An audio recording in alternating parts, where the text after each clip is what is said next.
Welcome back. It's Doc Schmidt and Jabran, your two favorite human plumbers. Pause for laughter.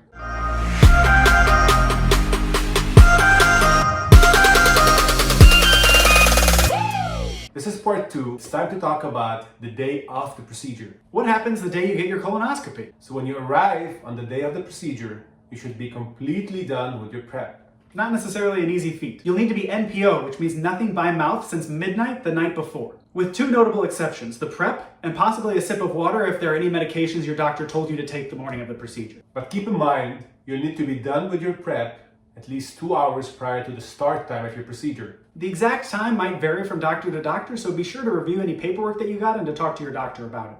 On arrival, you'll probably be asked a lot of questions by your nurse, and your doctor will probably repeat a lot of these questions. This can be a little bit annoying, especially because you're going to have to keep repeating yourself, but the idea is these questions are going to make sure we minimize the amount of risk for the procedure you're going to get. What are these questions? They range from Your medical history, when was the last time you ate, what your bowel movements are looking like this morning. if you took any medications including blood thinners. You're also going to have an IV placed. This is to give you the medicines necessary to get you to sleep. Before the procedure can begin, someone on the team will go through the risks and benefits of the procedure and get your signature to consent for the colonoscopy. Just like any procedure, there's always a risk and a benefit.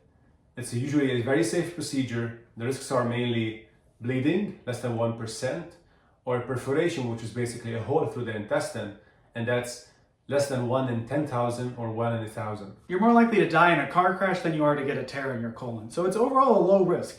There are also risks to the anesthesia medicine, the medicine to sleep that you're going to get, that the anesthesia doctor will go over with you.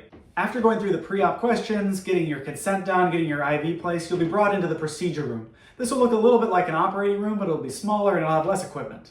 So in that procedure room, there'll be a lot of people like An anesthesia provider who's going to be giving you the anesthesia, a GI doctor or a fellow like ourselves, a nurse to help the doctor with the procedure while it's happening. and a tech as well. The tech's job is to give tools to the GI doctor so they can help remove polyps or take biopsies or something like that. Before the procedure starts, there'll be something we call a timeout, which is basically a safety check that will go over your name, among other details of the procedure, just to make sure we have the right patient and the right procedure in there. After that, you're going to start getting the medications through your IV. That'll make you sleepy, and that'll be the last thing you remember before the procedure's over. Good night. The procedure itself involves the GI doctor putting the colonoscope, which is a long, thin, flexible tube with a light and a camera on the end of it. They'll stick that tube up your butt and work its way all the way through your colon, getting to the end. Reaching the end of the colon takes anywhere from 5 to 20 minutes, depending on your colon and depending on other factors, how experienced your doctor is. And then the withdrawal process begins. During the withdrawal of the colonoscope is when we really look at your colon. That's where we can inspect the colon, looking at the lining of the colon, looking for any bleeding, and importantly, looking for polyps. Hence the plumbing part.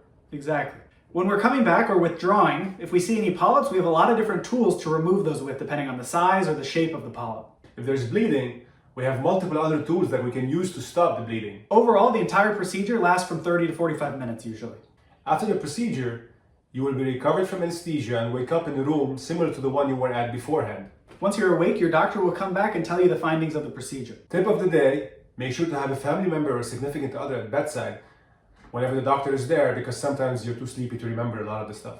Even if you're awake, sometimes your memory just isn't what it usually is and you'll forget the important details. If any samples or biopsies were taken from your colon during your procedure, those will be sent to pathology and then you'll get a call about those results later on. See part 3 for more details about that. Part 3. So now that you're done with the whole procedure and you're being recovered afterwards, there'll be some restrictions on what you can do that day.